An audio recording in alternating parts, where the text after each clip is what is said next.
தமிழ்ல காப்பியங்கள் என்றால் இன்றைக்கு வரைக்கும் எத்தனையோ காப்பியங்கள் நமக்கு எழுதப்பட்டிருந்தாலும் கிடைத்திருந்தாலும் தமிழிலே ரொம்ப பழமையான காப்பியம் என்கிற பெருமையும் இரட்டை காப்பியம் என்கிற ஒரு சிறப்புக்கும் உரியது சிலப்பதிகாரமும் மணிமேகலையும்.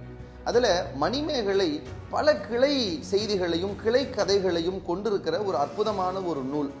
அது மணிமேகலை என்கிற ஒரு கதாபாத்திரம் எவ்வளவு இன்னல்களை படுகிறது, அது எவ்வளவு அறத்தோடு இருக்க முயற்சி செய்கிறது, அது பெற்ற அட்சய பாத்திரத்தை கொண்டு பசித்தவர்களிடம் எப்படி பசி தீர்க்கிறது என்கிற பல செய்திகளை நமக்கு மணிமேகலை என்கிற காப்பியம் காட்டினாலும் அதிலே ஒரு வரி இந்த உலகத்தின் எல்லா சுவர்களிலும் எழுதப்பட வேண்டிய ஒரு வரி என்று உண்டென்றால் அது மணிமேகலையில் தான் இருக்கிறது.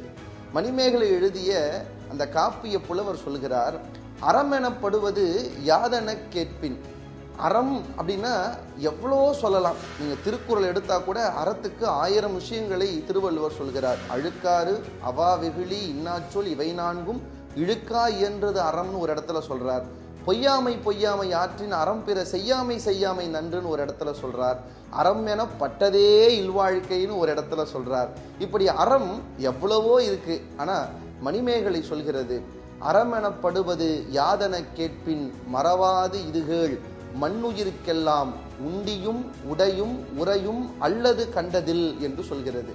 அதாவது உண்மையிலேயே இந்த உலகத்தில் ஒரு பெரிய அறம் எது என்றால் இந்த உலகத்தில் வாழ்கிற எல்லா உயிர்களுக்கும் தேவைப்படுகிற உணவும் உடையும் அது தங்க வசதியான ஒரு இடமும் இந்த உலகத்திற்கு கொடுப்பதுதான், இந்த உலகம் அந்த உயிர்களுக்கு கொடுப்பதுதான் உண்மையான அறம் என்கிற எந்தவிதமான எந்த சாயங்களும் இல்லாத உலகத்தின் எல்லா நாடுகளுக்கும் எல்லா உயிர்களுக்கும் பொருந்துகிற ஒரு அறம் என்றால் அது இந்த 2 வரிதான் இருக்க முடியும்.